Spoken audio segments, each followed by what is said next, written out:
Well, moving into the final division of the book of Zechariah here, chapters 9 through 14. So, by quick way of recap, the first six chapters were a series of 8 night visions, and all in one night. And then about 2 years later, they come to him with a question on fasting. And that comprises chapter 7 and 8. Right now, we don't know how far later this is and how long, because Zechariah doesn't exactly write down the times. He just says that he has two burdens. The first will be chapters 9, 10, and 11, and the second will be chapters 12, 13, 14. Um, chapter 9, we're going to kind of see a contrast between two kings. And in chapter 11, we'll see a contrast of two shepherds in general. And again, I'm painting with broad brushstrokes here. But it's quite interesting what gets prophesied here in Zechariah chapter 9. So with these burdens of the Lord, the second one is primarily going to focus on the second coming. So there's a lot of future stuff here. This one, in the first burden, we're going to see quite a bit of it quoted in the New Testament, actually, relating to Jesus' first coming.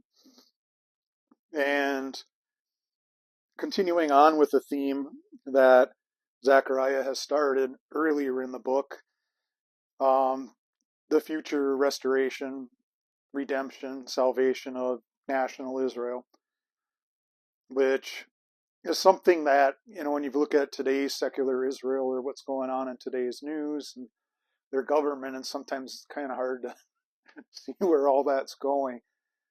But I'm reminded of teachers and preachers from the 1700s, the 1800s, including Charles Spurgeon for that matter, who had said at that time in the 1800s, he didn't know how God was going to do it, but Israel would be brought back into the land because of future prophecies. He obviously did not live to see May 14th, 1948, and what happened following.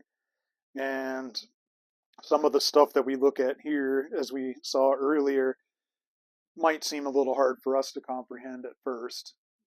But God sees the end from the beginning. We don't.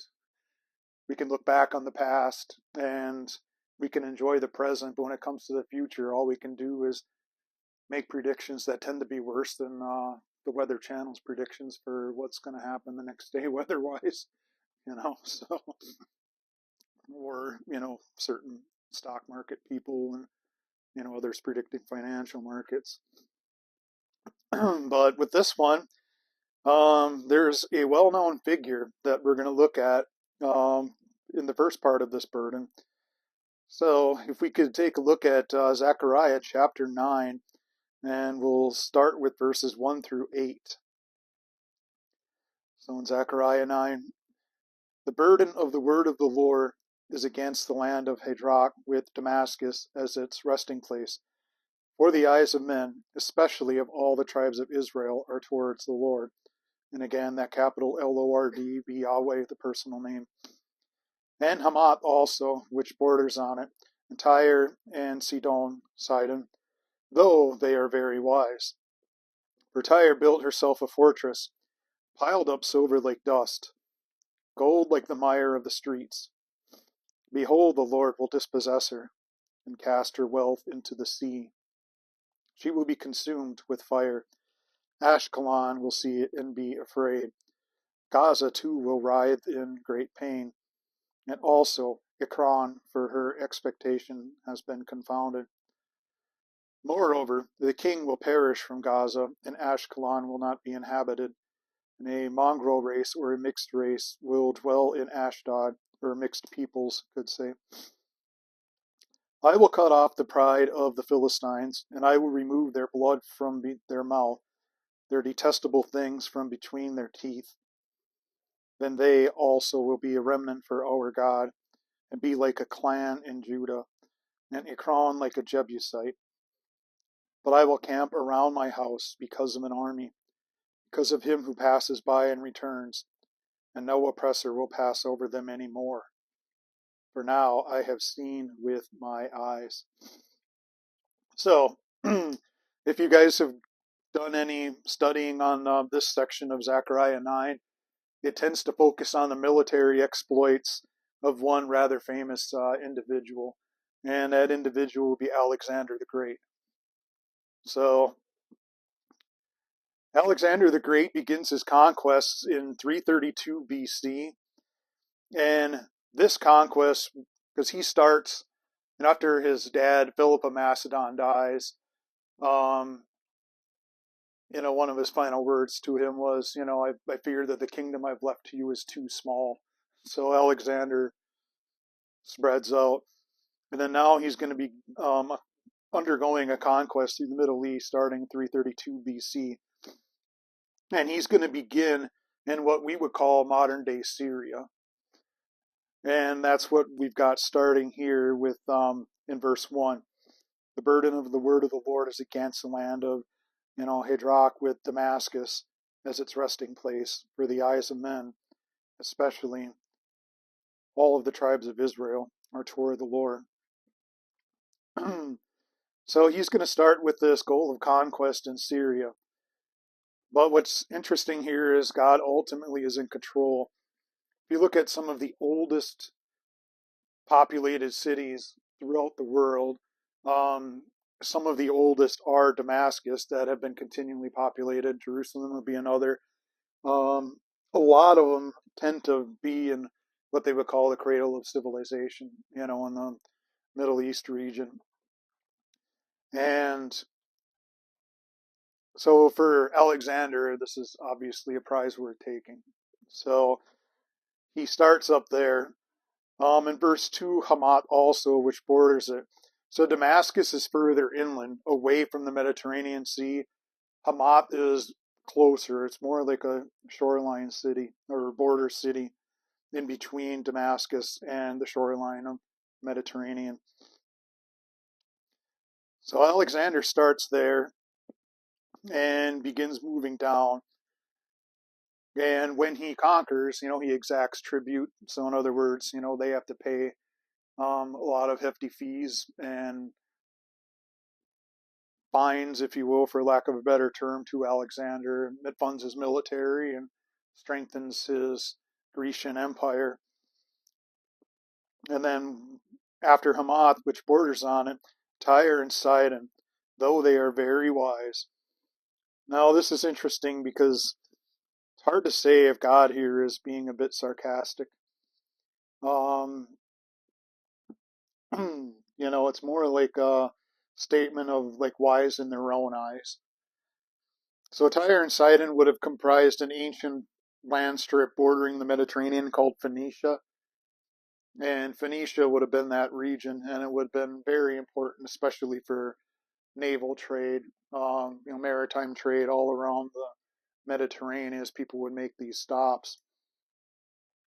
Now, what's interesting about Tyre is it originally was a coastal city, but then they rebuilt the city a half a mile out into the Mediterranean Sea. And they built it up, so it's on this island in the Mediterranean by this time anyway, where we get to the prophecies about Alexander. So not only is it a half a mile into the sea, but they also put up 150-foot thick walls. That's thick walls. Nobody really could take Tyre at all. So about 200 years prior to the Assyrian captivity of the northern kingdoms, one of the Assyrian kings, Shalmaneser, he tries to take Tyre. And he sieges it for 5 years. 5 years is a long time. Got to give up. So he does not conquer Tyre. Walks away from it. Now, when Israel gets taken in the Babylonian captivity under King Nebuchadnezzar, he tries the same thing. 13 years. Still can't take Tyre. Still can't take Tyre. Alexander the Great looks at it, gets rid of it in 7 months. So he looks at it and he's like, oh, you're half a mile out. Okay, we're going to take all the stone rubble. We're going to build a causeway. And as soon as we get across there, you're toast. Wipes out the whole place. Wise in your own eyes. So if you keep your finger here, first of all, let's look at Isaiah chapter 23.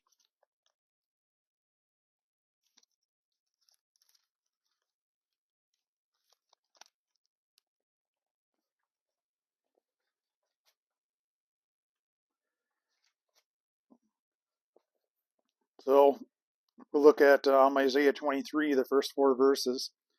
This is Isaiah prophesying hundreds of years before Zechariah's time. The oracle concerning Tyre, wail, O ships of Tarshish. Tarshish most likely is Spain. For Tyre is destroyed, without house or harbor. It is reported to them from the land of Cyprus.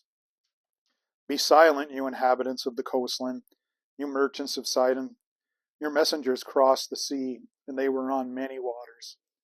The grain of the Nile, the harvest of the river, was her revenue.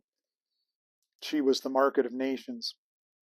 Be ashamed, O Sidon, for the sea speaks, the stronghold of the sea, saying, I have neither travailed nor given birth. I have neither brought up young men nor reared young virgins. When the report reaches Egypt, they will be in anguish at the report of Tyre. Pass over to Tarshish. Wail, O inhabitants of the coastland. Is this your jubilant city, whose origin is from antiquity, whose feet used to carry her to colonize distant places?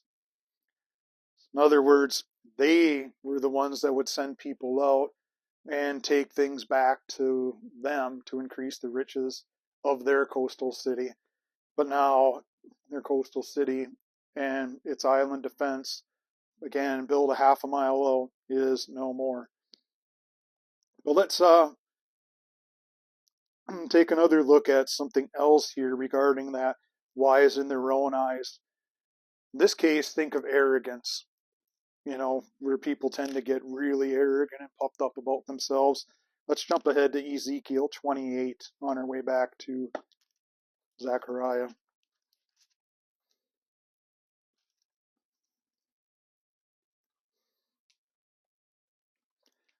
So Ezekiel is going to be a lot closer to Zechariah's time. He's actually going to be taken in the second wave of the Babylonian captivity, around 597 BC.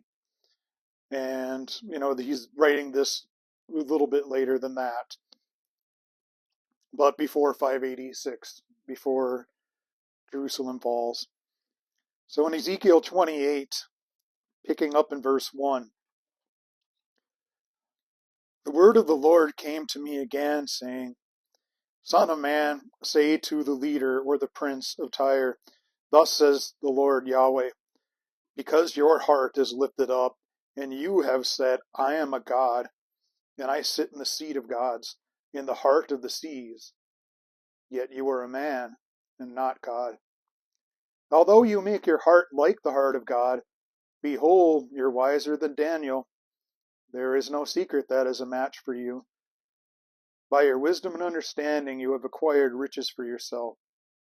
You have acquired gold and silver for your treasuries.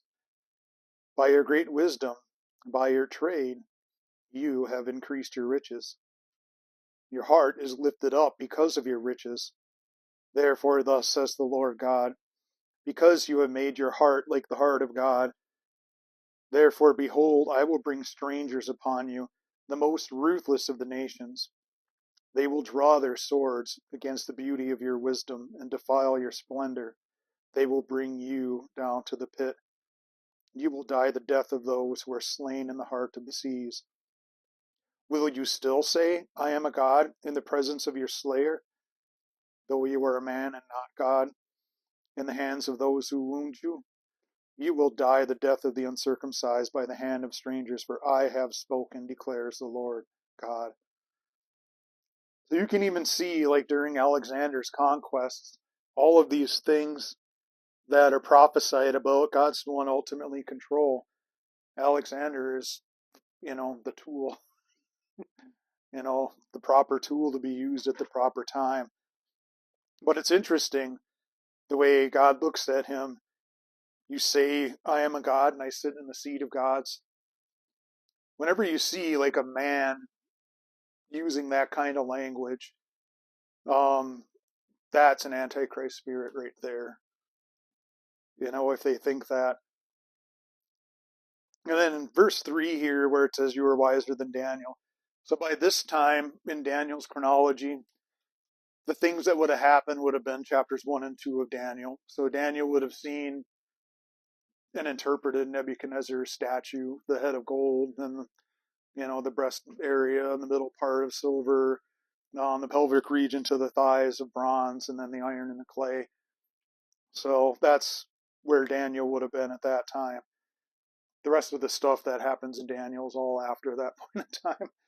But even then, though, this guy, God acknowledges, human wisdom. And on the other hand, it's like, well, who gave you the mind to have that wisdom? Who created you? And do you really think you're on par with me? You really think so? That's how arrogant you want to be? Well, will you say in the presence of your slayer, "I'm still God," as you're getting killed? Not going to work, is it? So Alexander the Great keeps moving. He keeps moving further south all the way through. So now we get to the conquest of Philistia. And from there, we'll pick it up, getting back to Zechariah 9. So, the one last thing about Tyre. So in Zechariah 9, verses 3 and 4, she had the fortress. So again, remember the 150-foot thick walls, half a mile out into the sea. They piled up silver like dust, gold like the mire of the streets. As we saw in Isaiah and Ezekiel, they certainly gathered up a whole bunch of treasure. The Lord will dispossess her, cast her wealth into the sea. She will be consumed with fire. There's another prophecy that Ezekiel says that about Tyre, where it's going to be laid, a place for fishing nets, never to be rebuilt.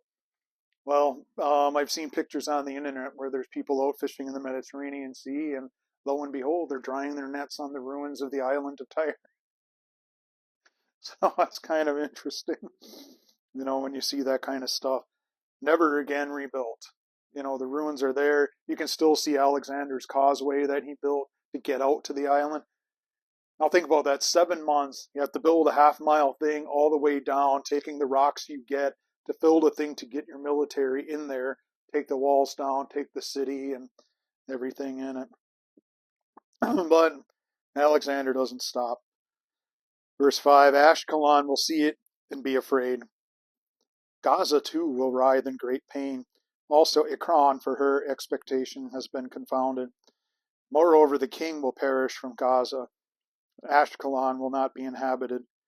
And a mongrel, or again, like I said, like a mixed race, or mixed peoples, will dwell in Ashdod. And I will cut off the pride of the Philistines. I will remove their blood from their mouth, and their detestable things from between their teeth. And they also will be a remnant for our God, and be like a clan in Judah, and Ekron like a Jebusite. So what's interesting here, you got these 4 cities. So Ekron is 2 of these ones named Ashdod, Ashkelon, are going to be part of what's called the Gaza Strip today. So they're another very troubled area. But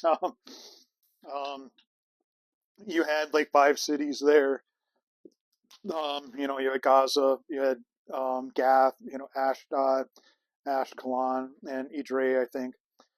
Ekron is a bit further inland. You're getting closer to Jerusalem with Ekron, whereas Ashdod, Ashkelon, these others mentioned are kind of coastal cities. After the whole David and Goliath saga, Gath really doesn't show up much anymore. And then these cities, even though they're all Philistine cities, they're more kind of like city-states, where each of them kind of had their own king, even though they were all related as Philistines. But so Ashkelon, so again, coastal cities, they would have been trading partners with Tyre. Again, ancient Phoenicia. Well, now if you're one of your major partners for imports and exports is taken out, well, that leaves you in some economic trouble. And if you hear about Alexander the Great and the way he's coming, you know he's coming for you next, probably. So that does not sit well with them. So Ekron, like I said, that's further inland. What happens to them later on is they tend to get incorporated into Israel's territory. What's interesting about that is because of how the Jebusites get mentioned later on in conjunction with Ekron in verse 7. Gaza too will writhe in great pain. Moreover, the king, will perish from Gaza. So Ashkelon sees it and they're afraid. Ekron, Gaza, getting back to Ashkelon. Ashkelon will not be inhabited. When looking at the news today, when you hear about like the Gaza Strip and a lot of these other areas, how often does Ashkelon come up on the news? I mean, ruins are still there, I suppose. I mean, there's chances for archaeological digs for sure. But the mixed race will dwell in Ashdod. So what that basically means is they will no longer be identifiable as the Philistine people group. So there will be an intermingling with others, most likely others from the coastal regions or inland. One of the examples would be again at the end of verse 7. We'll circle back to the first part of verse 7. But where it says they will also be a remnant for our God and be like a clan in Judah and Ekron like a Jebusite. Now, if you remember, Joshua, when he first comes in, he conquers and takes over Jerusalem, but they can't hold it. They lose it again to the Jebusites, and they can't take it back until the time of King David. But he doesn't get rid of all the Jebusites. He tends to put them to like forced labor and a few other things. And then what tends to happen after generations, well, then people start to intermarry and intermingle, all that kind of stuff. So the Jebusites, you can find them again in archaeological history, but you don't have like an identifiable people group identifying as Jebusites today. And what God is saying is Ekron is going to be like that. So if you look at Ancestry.com or something like that, some people might be like, oh yeah, somebody like a couple millennia ago might have been, an ancestor over there, but today it's, there's no identifiable people group. But let's circle back to the beginning part of verse 7. I will remove their blood from their mouth and their detestable things from between their teeth. So what you've got here is kind of like an end to idolatry and then the pride. So remember, like Israel, when they did their sacrifices, the priesthood and the others were allowed to eat of it, but they couldn't eat of anything with the blood in it. And then everything pretty much had to be cooked. Well, in some of their idolatrous worship, they would still kind of eat and do the whole drinking blood kind of thing, not like cartoony vampires or anything like that, but more like part of the ritual sacrifice type stuff. God is saying, okay, I'm cutting that off. I'll remove the blood from their mouth.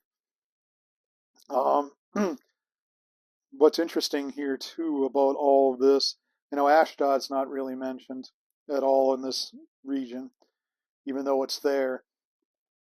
If you want to write this down, it's up to you, but something as far as Ashdod goes would be Nehemiah chapter 13, verse 4. It talks a little bit about that, this mongrel race thing in verse 6. So why don't we actually take a look at that, see what Nehemiah says about it.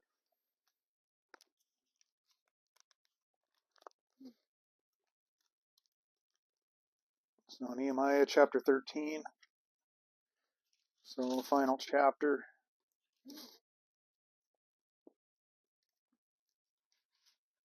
Verse 4. The reason why I bring this one up, because the verse doesn't specifically say this. It says, now prior to this, Eliashib the priest, who was appointed over the chambers of the house of her God, being related to Tobiah. Now what's interesting here, Tobiah, he definitely was an Israelite.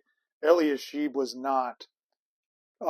So he would have come from one of these races. And again, I don't really like that term because to me it's just ethnic background. But different scholars tend to use different terms and the like. But his ethnic background would have been from the Philistine region. So now, if you remember, if he's appointed over the chambers of the house of God, which is a priestly office, where did all the priests have to come from? The tribe of Levi, right? This guy's not even part of it. And then they move him in there. And it kind of shows you this intermingling, this mixed race thing that Zechariah is getting at in verse 6 here, mixed race dwelling in Ashdod. And when Nehemiah comes back, because if you look at Nehemiah, the very first portions, when he comes in around 445 BC, then he makes a return trip quite a bit later in chapters 10 through 13 of Nehemiah. And then he finds that all the reforms he built in the beginning, not everyone's keeping to them, and they're doing a pretty poor job of the ones that they're trying to keep now. But, Zechariah kind of prophesies this ahead of time. Ekron like a camp, like a Jebusite. And our final verse of this session, verse 8, in Zechariah 9. But I will camp around my house because of an army, because of him who passes by and returns. And no oppressor will pass over them anymore. For now I have seen with my eyes. Now what's interesting here is Alexander the Great is going to keep moving south in his conquest. He will enter Jerusalem. And an ironic fact of history is he does not charge them tribute, and he doesn't really take slaves or captives or anything like what happened before. He doesn't kill, people. They get word that he's coming. This is where we get into probably a mix of legend and history. Josephus in Antiquities, as well as Jewish Talmudic commentary, the Midrash, they will say things like, Alexander kind of got a vision. When you see this guy, dressed in the high priestly robes, coming out to meet you, don't attack the city. We don't know, because the Midrash is written probably about 500 years after the time of Alexander the Great. So probably legendary, meaning there may be an element of truth in it, but most likely not. Another one of the legends is when they came out to meet Alexander at the gates of the city, they showed him sections like this in Zechariah, Ezekiel, and then where Daniel prophesies about him. And Alexander was so impressed that he decided to leave the city alone and just move on. Is it true? I don't know. We don't know. It has the ring, kind of a legendary ring to it. But the fact still remains he did not charge tribute, and he did not sack the city and destroy stuff like he did before. He just moved through. That part we know is true. Other circumstances about it, we don't know. So that's Alexander the Great. And he starts off, like I said, 332 BC, and then come 323 BC, he drops dead of a drunken fever in Babylon. He gets all the way to India and conquers parts of it, and then decides that there's nothing left to conquer, drinks himself drunk, and gets sick and dies in a drunken fever. And then his 4 generals promptly kill all of his kids and divide his land into 4 north, south, east, and west, and not a happy ending for Alexander the Great's family. So that's one king. Ready to look at another one? All right. Let's look at verses 9 and 10. These should be pretty familiar, at least verse 9 for sure, because this one shows up in the New Testament. So verses 9 and 10, the coming of the king. So contrasting between Alexander, we have this king, the king of Zion and Jerusalem. Rejoice greatly, O daughter of Zion. Shout in triumph, O daughter of Jerusalem. Behold, your king is coming to you. He is just and endowed with salvation, humble and mounted on a donkey, even on a colt, the foal of a donkey. I will cut off the chariot from Ephraim and the horse from Jerusalem. The bow of war will be cut off He will speak peace to the nations. His dominion will be from sea to sea, from the river to the ends of the earth. So notice this, Alexander the Great came to them, through them, passed on his way. Verse 9, behold, your king.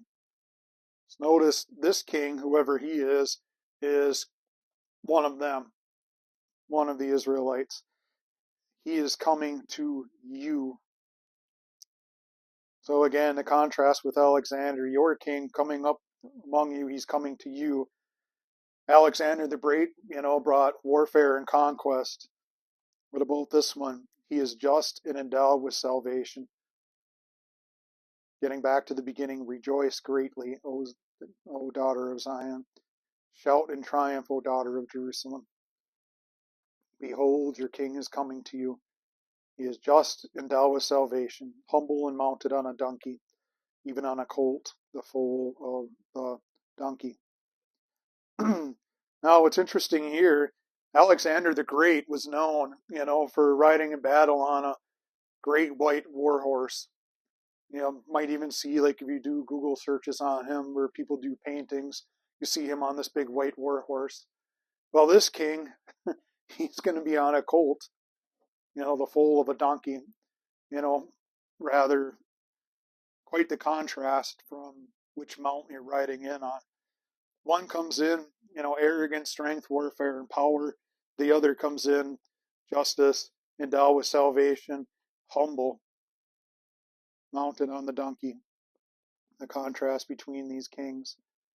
So verse 9, and it's interesting here, because remember way back in the very first one, where I was talking about how at certain times things get looked at from the first coming and certain times the second coming. Well, in verses 9 and 10, if you look at verse 9, it's clear about the first coming, and we're going to look at that. Verse 10, as far as the complete end of war and the dominion from sea to sea and the river to the ends of the earth, that's pretty clear about the second coming, because that's something Jesus didn't do when he first came. But now I kind of want to address a little bit of a controversy here. So we saw the whole humble mounted on a donkey, even in the foal of a donkey. You can turn with me, just jump ahead a little bit, please, to the Gospel of Matthew, chapter 21.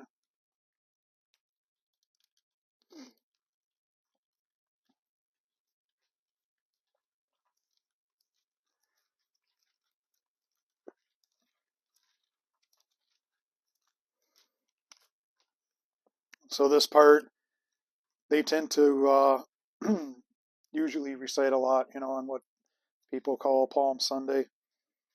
The reason I wanted to bring this up, it'll make it clear once we read the section of Matthew. So Matthew 21, verses 1 through 11.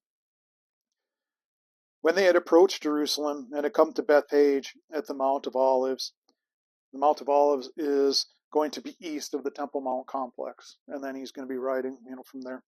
Then Jesus sent 2 disciples, saying to them, go into the village opposite you, and immediately you will find a donkey there, and a colt with her. Untie them and bring them to me. If anyone says anything to you, you shall say, the Lord has need of them, and immediately he will send them. This took place to fulfill what was spoken through the prophet. Say to the daughter of Zion, so here's our verse. Behold, your king is coming to you, gentle and mounted on a donkey, even on a colt, the foal of a beast of burden. The disciples went and did just as Jesus had instructed them. They brought the donkey and the colt and laid their coats on them, and he sat on the coats. Most of the crowd spread their coats in the road, and others were cutting branches from the trees, spreading them in the road. The crowds going ahead of him and those who followed were shouting, Hosanna to the Son of David. Blessed is he who comes in the name of the Lord. Hosanna in the highest. When he had entered Jerusalem, all the city was stirred, saying, Who is this? And the crowds were saying, This is the prophet Jesus from Nazareth in Galilee. So the controversial part is this. So in Matthew, and you won't see this in Mark, Luke, and John, Matthew has Jesus asking to have both, essentially the mom donkey, and the colt, her offspring that hasn't been ridden yet. Mark, Luke, and John focus on the one Jesus rode, which would be the colt. What's interesting about that is, again, if it's never been ridden by anyone before, it has no idea what it's supposed to do if somebody climbs on the back of it, right? So what tends to happen when animals aren't trained like that, they want to buck and then kick off whatever's on their back. Now, I have no doubt, Jesus in his hand in the creation under the Father had easy ways to calm down this colt and easily ride through it, which had to have been a unique experience for it, riding in, through the East Gate up to the Temple Mount region and so forth, with this whole crowd yelling and shouting and singing and throwing branches down. Mom probably was there in a way to calm down the young one, as a physical show. So, I just didn't want you guys to get tripped up if you read Mark, Luke, and John, and you're like, wait a minute, is there one? Is there two? Because some people think, well, Matthew mistook what Zechariah said, so he wrote two in there. No. And the other thing is, when it says Jesus sat on the coats, and since the coats got laid on both of them, it's not like he's weighing sideways across mom and the colt and just, kicking back. And, he's actually riding it like he's supposed to. So just to kind of make that clear. So the one he's riding on, where in Zechariah, humble, mounted on a donkey, even a colt, the foal of a donkey. So mom's probably there. Sometimes if you see people do artistic renditions, you'll see Jesus with one, sometimes with two. It depends on which gospel account they're using. In my opinion, I think, again, Mark, Luke, and John are just focusing on what he wrote. Whereas Matthew is like, oh, I'm going to write all the details. Everything I know.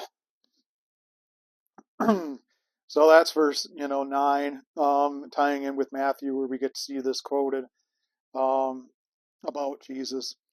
Getting back to verse 10 of Zechariah 9, I will cut off the chariot from Ephraim, the horse from Jerusalem. So these basically are implements of war. I mean, you don't need a chariot just to drive around the city or something. You can have wagons and do some of the other stuff with that. The bow of war will be cut off. He will speak peace to the nations, and his dominion will be from sea to sea and from the river. So this would be from the Euphrates River all the way to the end of the earth. So with that, or to the end, of the earth. So it's kind of spreading out from the one region and going out. The instruments of war will be removed. Peace will come. Now this, kind of led, even sections like this would lead people in Jesus' own time to wonder what Messiah would really be like, because to them, there were two different pictures that kind of emerged. One of like this humble Messiah, and one this warlike conqueror that brings peace. And then they would come up with an idea of like two messiahs in a way. One Messiah, the son of Joseph, in the character of Joseph from the book of Genesis, the suffering servant, and the other Messiah, son of David, in the character of David, the conquering king. And they didn't know how to reconcile it, so they thought there would be two messiahs ultimately. But what we can see is it's one Messiah that comes twice. One Messiah that comes twice. Now, the next section, we're only going to take chapter 9 tonight, but chapter 9, verse 11, all the way through the end of chapter 10, is going to deal with three different topics, all related to national Israel: the redemption, the restoration, and salvation of Israel. So 11 through 17, and all going into, like I said, through chapter 10, the restoration, the redemption, the salvation of Israel. What we're looking at to close out our chapter, verses 11 through 17, is the redemption stage. So this is picking up from what verse 10 left off, bringing peace to the nations, dominion from sea to sea, the bow of war being cut off, all of that. So what does that look like? So verses 11 and 12, you're going to be looking at covenantal language in a sense. Covenantal language. So let's look at those a little closer. But as for you, because of the blood of my covenant with you, I have set your prisoners free from the waterless pit. Return to the stronghold, O prisoners who have the hope. This very day I am declaring that I will restore double to you. So in verses 11 and 12, you have double restoration. Okay? Well, prior to that, you would see prophesied double punishment. Double punishment. So and again, this covenant's going to go all the way back to Genesis, covenant with Abraham for the sake of their fathers. Genesis 15. I mean, God announces it in 12, but he inaugurates it in Genesis chapter 15. So let's look at some double punishment things. Let's look at, go back to Isaiah chapter 40. So in Isaiah chapter 40, Isaiah starts off and he's going to say, "Comfort, oh comfort my people, says your God. Speak kindly to Jerusalem. Call out to her that her warfare has ended." So notice from Zechariah, the bow of war gets cut off. That her iniquity has been removed, that she has received of the Lord's hand double for all her sins. Double for all her sins. Now, let's look at a double blessing part. Actually, move ahead first of all to Isaiah 61 just to keep your finger there. But we're going to look at one more of the double punishment thing. And that'll be in Jeremiah chapter 16. So Isaiah is earlier in his career in terms of prophesying. Jeremiah is really close to the Babylonian captivity. But in Jeremiah chapter 16, verses 16 through 18, he says this, "Behold, I am going to send for many fishermen, declares the Lord, and they will fish for them, and afterwards I will send for many hunters. They will hunt them from every mountain and every hill, from the clefts of the rocks. For my eyes are on all their ways. They are not hidden from my face, nor is their iniquity concealed from my eyes. I will first doubly repay their iniquity and their sin, because they have polluted my land, filled my inheritance with the carcasses of their detestable idols, with their abominations." So notice we've got the double sin thing going on, double punishment for it. Isaiah 61, verse 7. This is, another prophecy of the double blessing. In Isaiah 61, verse 7, corresponding with what Zechariah is saying here in Zechariah 9. So in verse 7, God says this, "Instead of your shame, you will have a double portion. Instead of humiliation, they will shout for joy over their portion. Therefore, they will possess a double portion in their land. Everlasting joy will be theirs." We're going to see joy linked here with this double portion of a blessing, which will be important in the closing verses of our section of Zechariah. So I just want you to keep that thought in your mind about the joy as we get down to verses 13 through 17 of Zechariah 9. So in this time, and now we're kind of looking clear on ahead to the final war of the nations and the return of the Messiah, the return of Jesus here. So in these verses, God's going to have a lot more to say in the second burden. So Zechariah 12, 13, 14 is going to flesh out some of this more. In terms of the final war against the nations, we're going to see that quite a bit in Zechariah 12. But in verse 13, For I will bend Judah as my bow, and I will fill the bow with Ephraim, and I will stir up your sons, O Zion, against your sons, O Greece, and I will make you like a warrior's sword. So again, notice who's in control. Who's the bowman? The bowman himself is God. Judah is going to be the bow. Ephraim is going to be the arrows, so to speak. Northern, southern kingdoms, a bit reunited here. God is the bowman. Notice how he's working through human instruments throughout the time, and you can see the same thing throughout, human history, God working through human instruments. There will be times, he obviously is going to act supernaturally, but he's still pleased to work with his people. He's still pleased to work within us as believers. We think, oh God, I can't do this, that, the other thing in my own strength. Well, of course you can't. He's there to empower you to be able to do what he wants you to do.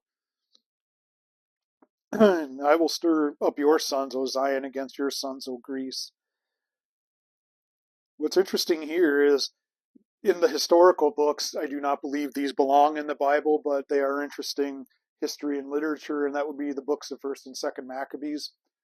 And you're going to see, especially one guy, Antiochus Epiphanes IV, he is going to be talked about quite extensively in Daniel, and you're going to see like how they're, through the Maccabean revolt, able to triumph against that portion of the Grecian Empire.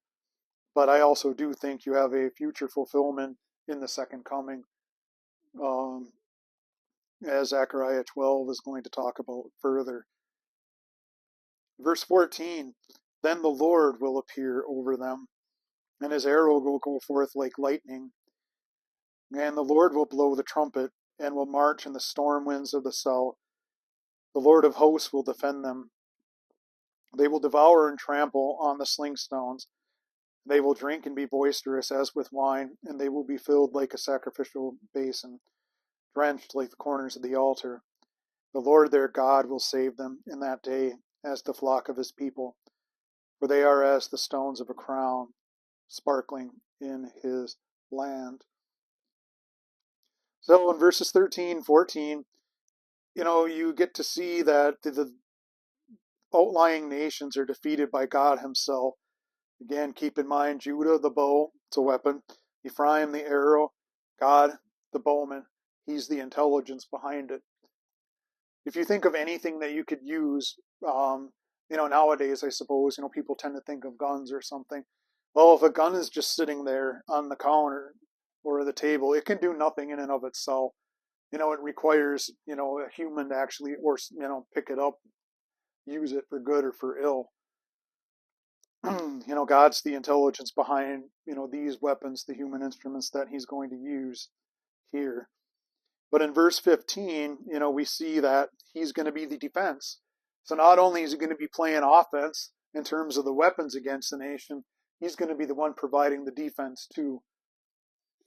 What's interesting in both cases is who gets the glory. God does.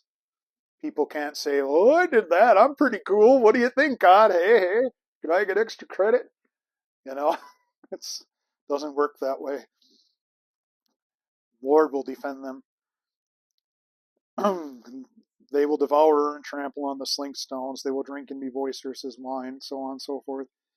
The blood will be poured out, is essentially what's getting at in these things.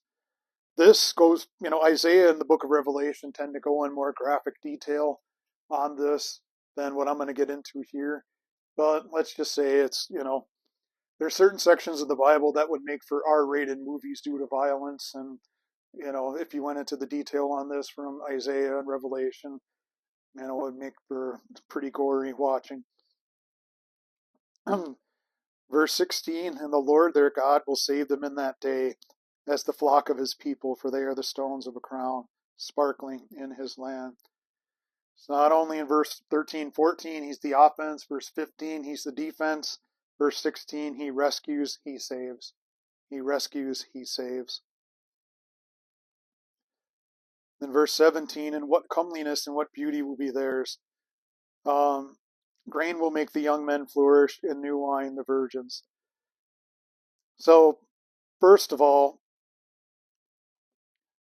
the natural outcome upon them, the flourishing, the new wine, and so forth, the natural outpouring response is going to be grace and praise to the Lord God as the deliverance comes.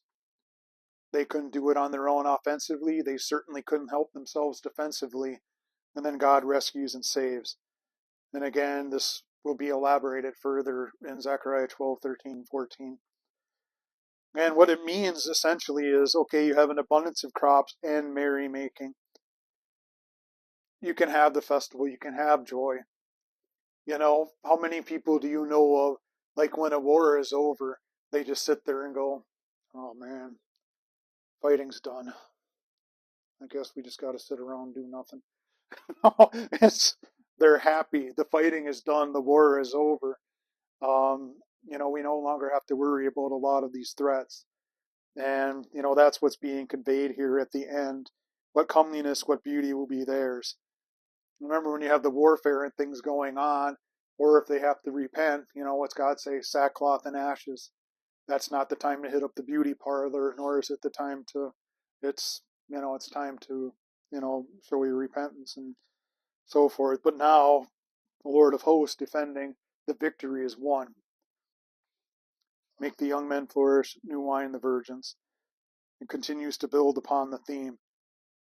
And then this is joy, joy displayed. Remember we looked at Isaiah with the double portion?